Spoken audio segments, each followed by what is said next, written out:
दोस्तों नमस्कार। हम देवी देवताओं के संबंध में पढ़ रहे थे। संत और देवी देवता हैं, राजस्थान के जो संत और देवी देवताओं के बारे में पढ़ रहे थे। तो आज हम 10 संतों के बारे में पढ़ेंगे जो बहुत ही महान संत हुए हैं। 10 संतों के बारे में हम पढ़ेंगे जो जो इनकी परीक्षा में आए हुए हैं, जो आने वाले हैं, जो आने के चांसेस है। एकदम वही फैक्ट हमने इसमें ऐड किए हैं। पूरी भाषा या पूरी लाइन लिखने की बजाय हमने 10 देवताओं को वही फैक्ट लिखने शुरू किए जो अपने काम के हैं, आने लायक है।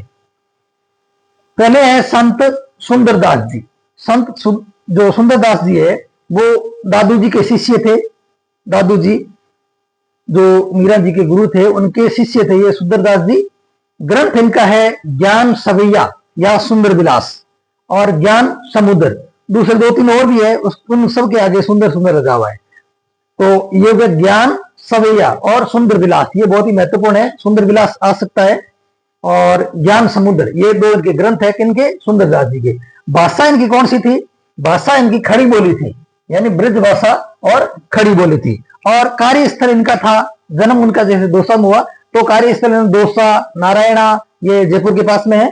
फतेहपुर शेखावाटी ये जो चूरू जिले वाली ये वहां पे इन्होंने अपना कार्यस्थल चुना। पंथ इनका कौन सा था? नागा पंथ। नागा साधु संत है वो नागा पंथ इनका जो नाम था। हिंदी साहित्य का शंकराचार्य भी कहा जाता है।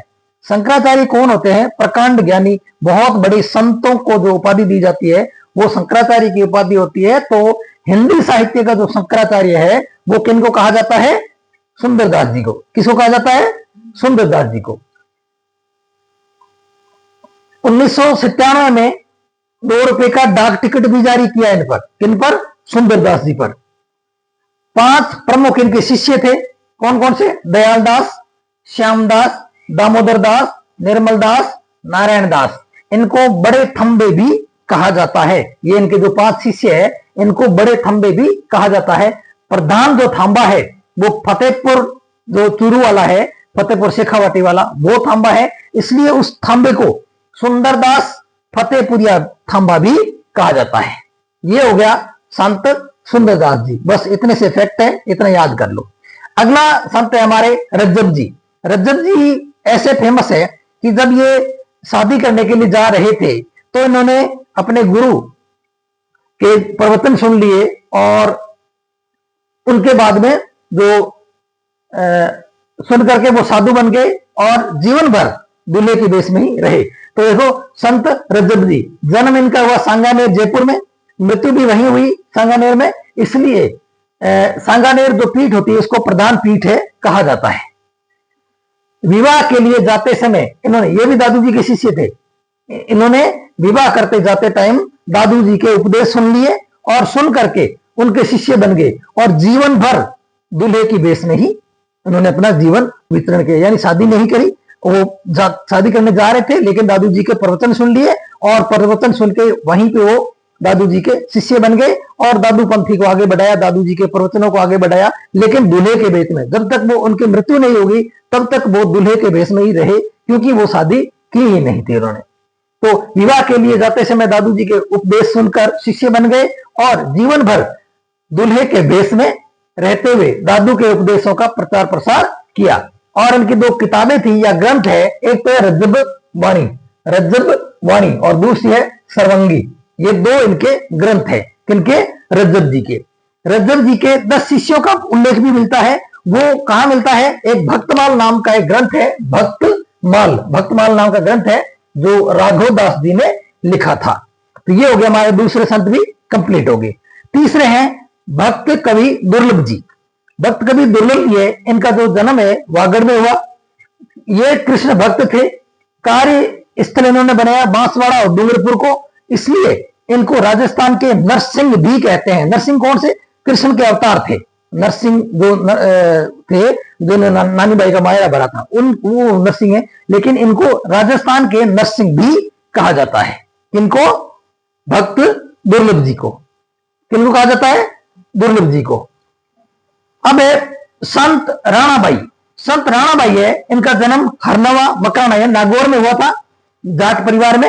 ये भी कृष्ण भक्त थी इसलिए इनको राजस्थान की सेकंड मीरा कहा जाता है। फर्स्ट मीरा कौन सी है? फर्स्ट मीरा वो है भोजराज जी की पत्नी जो राणा सांगा के इनके परिवार से थी, तो वो तो थी पहली मीरा। और दूसरी मीरा कौन है? राणाबाई, जिनका जन्म मकराना में हुआ था और कृष्ण भक्त थी। कृष्ण भक्त थी इसलिए इनको मीरा कहा जाता है। और राजस्थान की सेकंड मीरा कौन कहलाती है? राणाबाई। मीरा सेकंड मीरा कौन? राणाबाई। फिर है गौरीबाई। गौरीबाई ये नागरकुल में इनका जन्म हुआ। नागरकुल में लिखा कुल है इनका, नागरकुल इनका जन्म है, कुल यानी वंश है।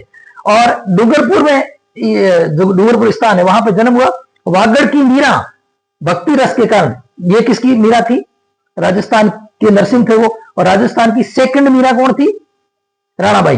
और ये वागड़ की मीरा, देखो पहली मीरा जो मीराबाई अपने जो जग जाहिर है वो जानते हैं उनको। दूसरी मीरा जो राजस्थान की दूसरी मीरा कौन है? राणाबाई। और गौरीबाई कहां की है? वागड़ की मीरा। वागड़ किसको कहते हैं? साउथ का जो क्षेत्र है ना, बांसवाड़ा, डूंगरपुर, इनका जो एरिया है ना उसको वागड़ बोलते हैं। वहां की मीरा कौन कही जाती है? गौरीबाई। गौरीबाई है वो वागड़ की मीरा कही जाती है भक्ति रस के कारण। क्यों कही जाती है? क्योंकि भक्ति रस के कारण, भक्त भाव से ये रहती थी। और महारावल शिव सिंह है वो इनसे प्रभावित होकर के बाल मुकुंद मंदिर बनवाया। बाल मुकुंद मंदिर बनाया किससे प्रभावित होकर? गौरीबाई से प्रभावित होकर। आगे समझ में। अब अगली जो छठे हमारे संत है वो है संत भूरीबाई अलख। अलख क्या होती है? ज्योति, मतलब ज्योत जगाने वाली। संत भूरीबाई मेवाड़ की सेकंड मीरा।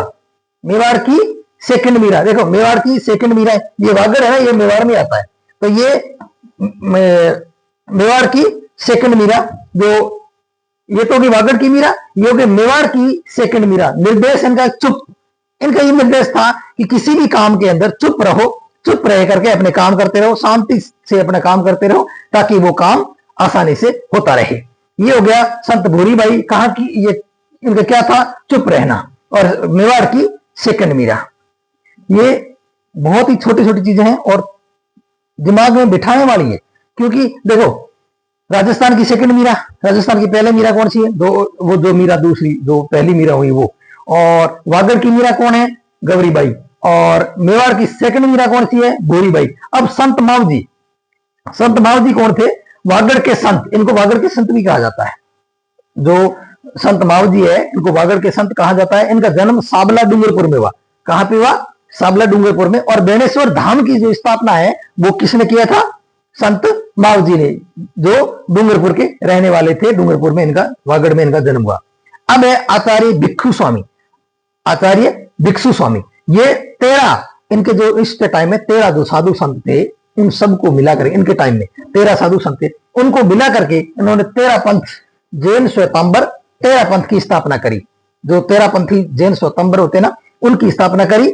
और अगले जो संत है हमारे आचार्य तुलसी, ये 13 पंथी संत हुए। ये आचार्य तुलसी। और अणुवृत्त और प्रेक्षा ध्यान सिद्धांत का वर्णन किया। अब आपको यह क्वेश्चन आएगा कि अणुवृत्त आंदोलन किसने चलाया? किसने चलाया? आचार्य तुलसी ने। देखो 13 पंथी हो गए। अणुवृत्त और प्रेक्षा ध्यान सिद्धांत दिया, ये तो इन्होंने सिद्धांत दिया। और एक अणुवृत्त आंदोलन चलाया सरदार शहर चूरू से। किसने चलाया?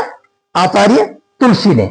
और फिर अगले हमारे संत हैं, अंतिम जो संत है हमारे स्वामी केशवानंद। केशवानंद विश्वविद्यालय देखा है? केशवानंद विश्वविद्यालय, SKARU, सक्रू बोलते हैं जिसको शॉर्ट में। वो इन्होंने शिक्षा के क्षेत्र में बहुत ज्यादा काम किया, इसलिए सरकार ने भी इनके नाम से जो यूनिवर्सिटी है वो खोल दी। शिक्षा संत जन्म मंगलूना लक्ष्मणगढ़ सीकर में हुआ। लक्ष्मणगढ़ सीकर में हुआ। मरुभूमि में इन्होंने शिक्षा को बहुत अधिक ऊंचाइयों तक ले जाने का अपना प्रयास किया और शिक्षा का अलख जगाया। तो ये है, देखो 10 संतों की बात मैंने एक ही पेज के अंदर आपको बता दिया। इसका स्क्रीनशॉट ले सकते हैं और स्क्रीनशॉट लेकर के आप इसको याद कर सकते हैं अपने तरीके से, ट्रिक बना करके, और इस तरह से इसको याद कर सकते हैं। तो नमस्कार, धन्यवाद। मेरे चैनल को लाइक, शेयर और सब्सक्राइब जरूर कीजिए ताकि मेरा मनोबल बढ़ सके और छोटी से छोटी जो चीजें हैं वो लेकर के मैं आपके सामने आऊं। बड़े से बड़ा जो होता है पुस्तकों के अंदर, उनको मैं शॉर्ट में और काम की चीजें लेकर के मैं आपके सामने प्रस्तुत हो सकूं। नमस्कार, धन्यवाद।